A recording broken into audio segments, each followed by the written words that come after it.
2 күн мурун 8 февралда Ош шаарынын жыл жыйынтыгын чыгарган коллегиялык отуруму болуп, анда 3 жетекчиге сөгүш берилген. Ал тизмеге буга чейин Оштун бюджетине бекитилген суммадан көп каражат төктү деп мэриядагылар өздөрү мактап жаткан муниципалдык менчик башкармалыгынын жетекчиси Сталбек Төрөбек уулу да кирген. Болгондо да катуу сөгүш алган. Эң кызыгы катуу сөгүш алганына себеп катары бюджетке аз акча төктү жана эсептөө палатасынын текшерүүсүнөн кийинки иштер деп көрсөтүлгөн. Мен деле түшүнбөй калдым бул жагына катуу сөгүш дегенде. Эми анан план боюнча деп атпайбы, план боюнча биз аткарганбыз, белгиленген план бул көркеңештен токтом менен бекитилген план.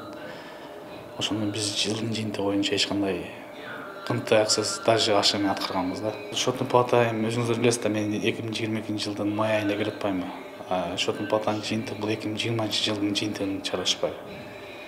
Ал 20 жылда мен жумуш иштеп эселемде. Сталбек Төрөбек уулунун айтымында 2022 жылы планга 151 миллион сом коюлса, аны 174 миллионго ашыгы менен аткарышкан. 2022 жылдын бүтүшүнө 3 күн калганда муниципалдык менчик башкармалыгынын мүмкүнчүлүктөрү бар деп, планды 205 миллион сомго көтөргөн жаңы токтом кабыл алынган. Көрсөтүлгөн акчаны топтой албаган үчүн катуу сөгүш берилди дейт мэриянын өкүлү. Жыл ичинде ошол түшкөн кирешелерине карап биз 2022 жылдын 27 сентябрында ага баягы Ош шаардык кеңештин сессиясынын чечими менен 200 миллион 500 миң деп план жеткирилген.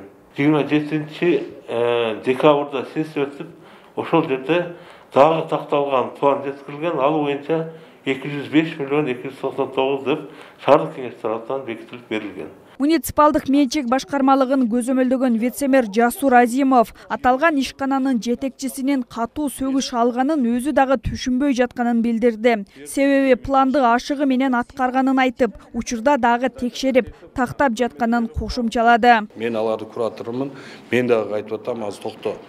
Счетный палатанын проверкасы негизде болсо, ал предыдущий жылдарды текшерет, 20-21 жылдарды текшерет. А бул киши 22 жылды май айында келди да. Ошого биз аз тактап атабыз ооба. Может, туура эмес, түшүнчө болушу мүмкүн, бирок айтылып калды. Анан жетекчи дагы капа болот, действительно перевыполнение кылсам мен. Эми бул киши дагы 20 жыл налоговый инспекцияда иштеген бала да, мен аны коргобойм. Эгер нарушениясы болсо жооп бериш керек, туура. Бирок эң негизгisi бюджет образующийда перевыполнение болгондон кийин ал боюнча бул сөгүш албаш керек, наоборот алкыш алыш керек да. Биз бул маселе боюнча Ош шаарынын мэрине да кайрылдык. Бакытбек Жетигенов баары мыйзамдуу болгон дейт. Кече күнү ошондон кийин анча-мынча соц сеттерде туура эмес, анын көрсөткүчү жакшы болчу деген сөздөр болуп кетти. Мына бүгүн пресс-служба айттым. Бүгүн сайтка чыгаргыла, официал мэриянын баракчасына. Момундай маселе болчу, ошондо бүгүн чыгат буюрса. Мыйзам боюнча кемчилик кетирген мамлекеттик кызматкерге алгач эскертүү, кемчилик кайталанса сөгүш берилет. Андан кийинки жаза катуу сөгүш. Бирок мэрия бул эрежени карманган эмес. Ош шаардык мэриясынын аппарат жетекчиси бул ишти өзү көзөмөлгө алып, тиешелүү адамдар менен дагы бир ирет текшерип чыгаарын убада кылды. Менчик башкармалыгынын начальниги менен, курирующий вице-мэр менен, депутаттар менен отуруп биргеликте могу маселени караш керекпиз да. Канча анан фин отделдагы эмес башчысына чакырып, эгерде далилдеп берсе, эгерде андай болгон эмес, мына биздин ишибиз мындай, муну иштерди жүргүзгөнбүз, пландарды аткарганбыз деп далилдеп берсе, ал катуу сөгүш өзүнүн мыйзам чегинде жоюлат да.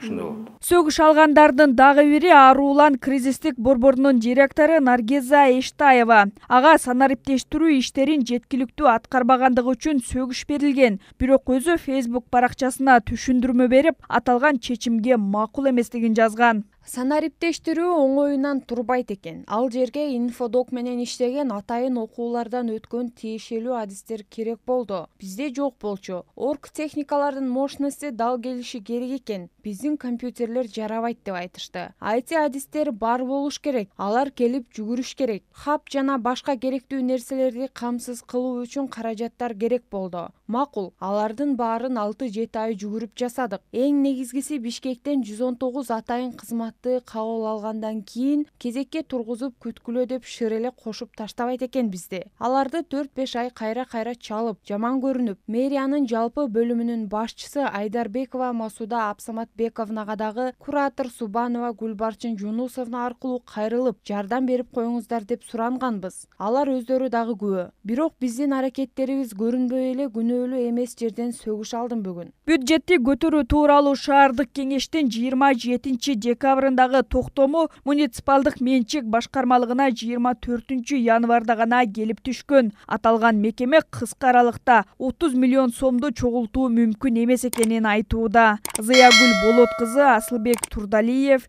Бейтарап, Ош шаары.